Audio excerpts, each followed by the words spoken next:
felt it before. That quiet unease in your chest when you're with them, the one you keep talking yourself out of. The tightness that shows up right after the laughter fades. The small voice that whispers, something isn't right here. And you immediately drown it out with excuses. He's just going through a lot. She didn't mean it that way. It'll get better once things settle down. You've prayed about it. Maybe more than once. And instead of clarity, you got silence, or worse, a growing list of reasons to stay exactly where you are. Hear this clearly. God doesn't usually shout. He rarely interrupts your life with thunder and lightning to tell you to walk away from someone.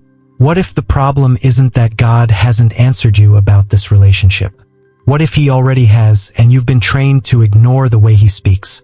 By the end of this video, you'll know the 7 signs God uses to warn his people before they walk further into something that will cost them, and you'll finally understand why you've been missing them.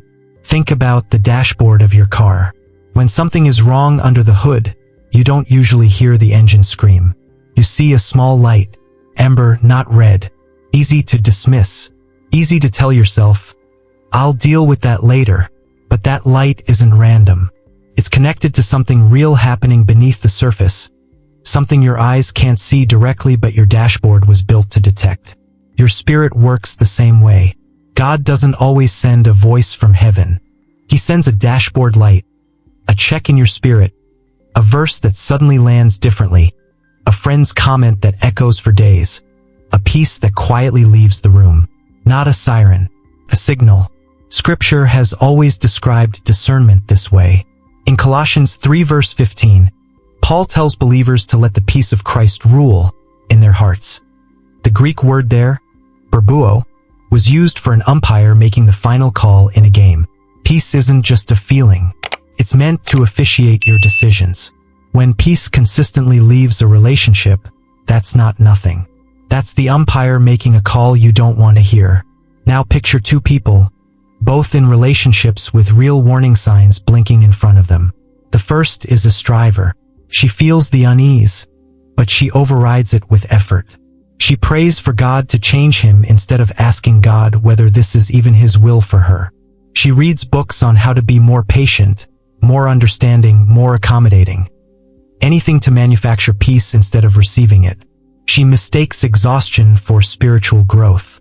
The more she strives, the further she drifts from the very voice she's trying to hear. The second is an abider. He feels the same unease, but instead of pushing past it, he stays in the room with it.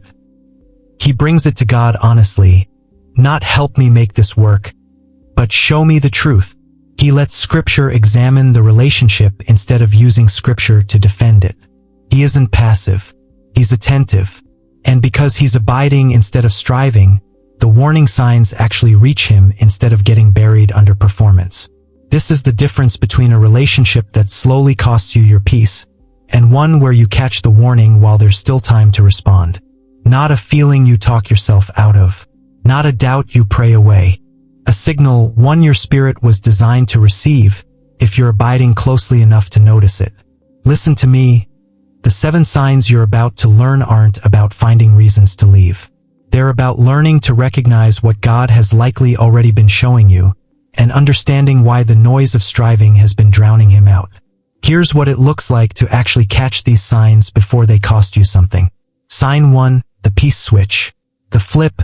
You've been measuring the relationship by chemistry instead of by peace. Chemistry can survive dysfunction. Peace can't. The practice. Before you pray about anything else regarding this relationship, ask one question honestly. Has my peace been shrinking or growing over the last month? Not the excitement. Not the butterflies. The peace.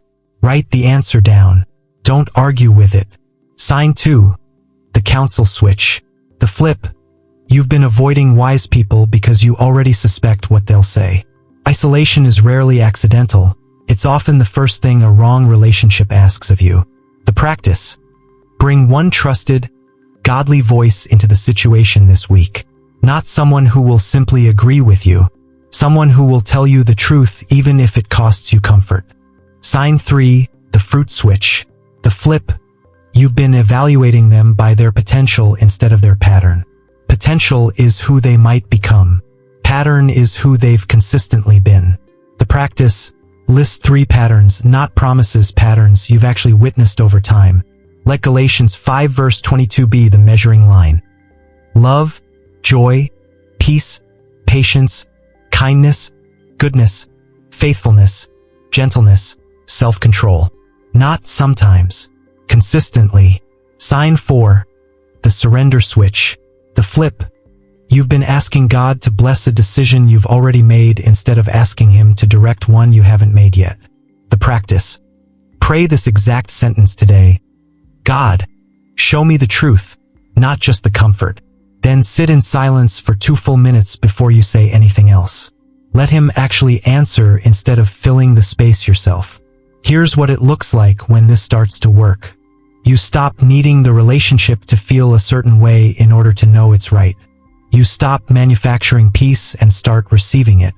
You bring people back into the conversation instead of protecting the relationship from their honesty. Decisions that used to feel foggy start to feel clear. Not because the circumstances changed, but because you finally stopped drowning out the dashboard light.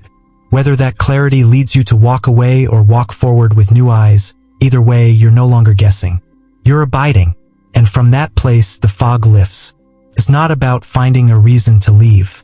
It's about learning to hear what God has already been saying. It's not about controlling the outcome. It's about surrendering it. It's not about striving for the answer. It's about abiding until the answer becomes clear.